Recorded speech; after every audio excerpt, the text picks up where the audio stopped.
इस वक्त हमें पीटीआई से फयाजुल हसन चौहान साहब ने ज्वाइन किया है। फयाजुल हसन चौहान साहब, कितने पुरुमीद हैं आप डस्का के इलेक्शन को लेकर और अभी तक का टर्न आउट कैसा, अब आपको खबरें क्या मिल रही हैं, कैसा है? बिस्मिल्लाहिर्रहमानिर्रहीम। देखें, हमारा तो कोई बाहर के जितने एमएनए एमपीए वजीर मशीर हैं पीटीआई के, किसी का कोई लेना देना नहीं है इस हल्के से। पिछले जनाब इलेक्शन में भी जो 2 महीने पहले हुआ था तो यही सूरत हाल थी, अब भी यही है। लेना देना नून लीग क्या है?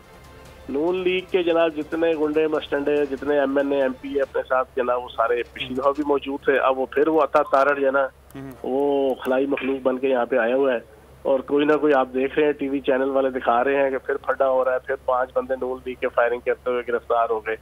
तो ये सारी बदमाशी गुंडागर्दी पिछली दफा भी इन्होंने ही की थी, अब भी यही लगे हुए हैं। हम तो साहब, आपको वैसे लगता है कि ये हल्का जो है इसमें आपकी जीत मुमकिन हो सकती है? और पाकिस्तान मुस्लिम लीग नून का तो ये हल्का है, वो जीतते आ रहे हैं इस हल्के को, उनको क्या जरूरत पड़ी है इस तरह के इकदाम करने की आपकी नजर में? देखो, बात यह है कि पिछले अगर 6-7 महीनों की जो आल पाकिस्तान लूटमार एसोसिएशन के पतन से पैदा हुई थी ना मिक्स 4 पार्टी पीटीएम, फिर उसमें से जो आपके सुल्तान मफरूरुद्दीन उर्तुगुल नवाज शरीफ साहब और बेगम सफदरवान साहिबा का जो बयानिया आया था, जो बयानिया बिल्कुल पिट गया, रुल गया, सत्यानाश हो गया, आर पार और फरार हो गया।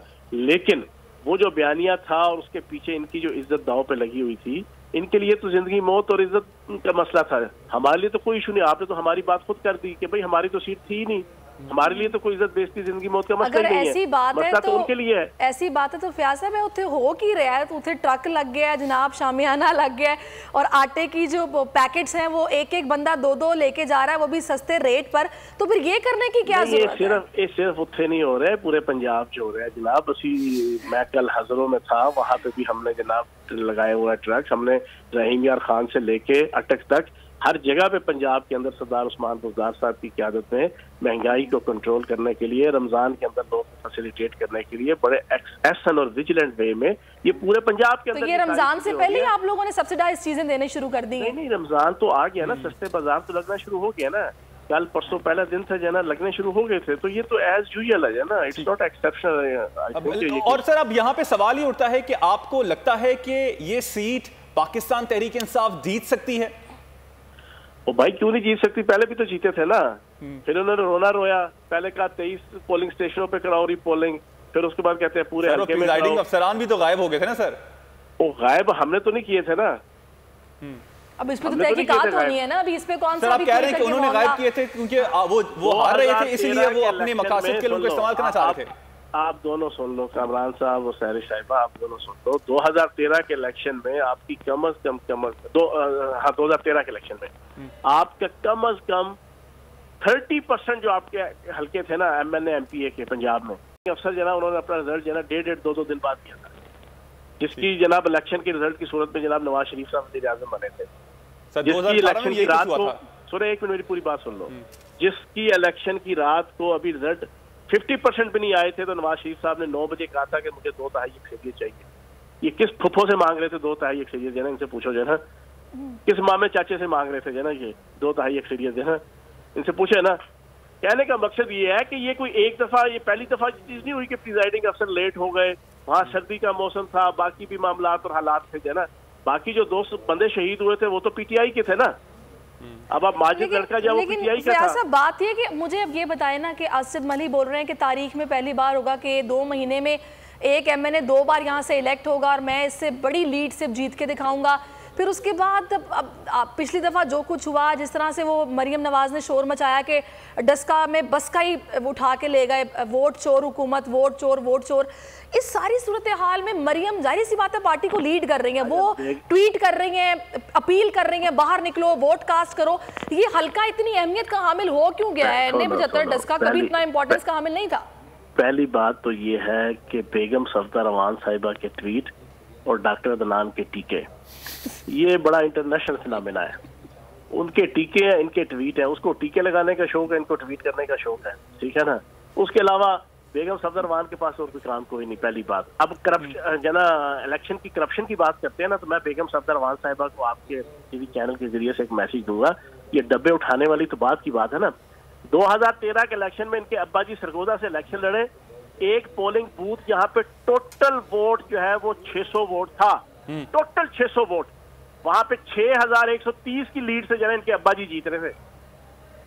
मैं दोबारा दोहरा देता हूं। सर अब सवाल यहाँ पे ये उठता है कि आप ये कह रहे हैं कि उन्होंने गलत किया, तो अगर अब भी हो रहा है तो इसमें कोई मुज़ायका नहीं है। मैंने कब कहा कि हमने अब गलत किया? मैं तो उनका गलत का बता रहा हूँ ना। अच्छा, उनको बता रहा हूँ इलेक्शन क्या होती है जो ये करते रहे हैं, इलेक्शन में बदमाशी क्या होती है। अच्छा मेरी बात सुनिए, देखिए फयाज साहब, ये बदमाशी या फिर ये धांधली जो है ये होती आ रही है, ये कोई आपकी बात नहीं, होता ऐसा, ये सबको पता है। मुझे ये बताएगा कि अब इस सारी सूरत हाल में जो इलेक्शन कमीशन का किरदार अब आप देख रहे हैं, जिस तरह ये मॉनिटरिंग टीमें जनाब काम कर रही हैं, सारी मॉनिटरिंग हो रही है, ये किरदार इलेक्शन कमीशन का पहले नहीं था जो अब है, तो उसके किरदार पे भी तो बात करें ना, क्यों नहीं था? वही ना कि उसने मेरे कत्ल के बाद जफा से तौबा, हाय पशेबा होना। ये इलेक्शन कमीशन इस तो पहले इतना विजिलेंट हो जाता था की चाहिए इना रोड़ा रोड के बाद 2 बंदे शहीद कराने के बाद, ठीक है ना, सुप्रीम कोर्ट में केस जाने के बाद, ठीक है, 900 चूहे खाने के बाद, फिर उसके बाद हज पे जाए सारे जरा, तो फायदा क्या है जरा। लेकिन बहरहाल अच्छी बात है, अभी इलेक्शन हो रहा है और इंशाल्लाह आप लोगों ने तो ऐलान भी कर दिया है। अब मुझे पता चला है कि 100 करोड़ के बजट की बात की है असद मलिक साहब ने, फिर वो बोल रहे हैं कि ट्रॉमा सेंटर बनाएंगे, सड़कें बनाएंगे, फिक्र वाली बात ही नहीं है। ये एज यूजुअल है सारी साहिबा, ये एज यूजुअल प्रोजेक्ट चले हुए हैं। हमने अब आपको बताऊं, बेगम कुलसूम नवाज साहिबा के इलेक्शन के अंदर जो है ना 2.5 अरब रुपया लगा दिया था बेगम सफ्दर रहमान ने, 2.5 अरब रुपया। और वो 2.5 अरब पंजाब हुकूमत का नहीं था, वो उन डिपार्टमेंट्स का था कि जो तरक्याती डिपार्टमेंट्स थे ही नहीं, जो आपके डेवलपमेंट के प्रोजेक्ट्स चला ही नहीं सकते थे, उनका 2.5 अरब रुपया जनाब इन्होंने बेगम कुलसूम नवाज के जना इलेक्शन में लगा दिया था 2017 में। जनाब चौहान क्या बातें कर रहे हैं? कार्रवाई क्या हुई? आप तो ये बड़ा इंकशाफ कर रहे हैं, 2.5 अरब रुपए खर्च। सर कार्रवाई नज़ीर लदारी साहब तुसी भी इत्थे ही रहंदे हो, इत्थे ही रहंदे हैं, तुहानू पता है फिर इत्थे दा सारा अदालती सिस्टम, इधर का सारा प्रोसिक्यूशन सिस्टम, इधर का अदारों का। इलेक्शन कमीशन से पूछे ना, सर आप ये आगे लेके भी तो नहीं गए ना? एफआईआर दर्ज हुई ना, किसी इदारे ने इन्वेस्टिगेशन की, हुकूमत पंजाब की आपके पास है, हुकूमत वफाक की आपके पास है, इतना बड़ा खर्चा हो गया, 2.5 अरब रुपए एक हल्के पर लग गए, वो भी ज़मीनी इलेक्शन के अंदर। तो इसके बारे में अब तक कोई वो जो कहते हैं ना नालिश कहीं दर्ज हुई है, कोई एफआईआर दर्ज हुई कि रिपोर्ट? मैं बताता हूँ, मैं लोहारी साहब आपने बिल्कुल ठीक बात कही।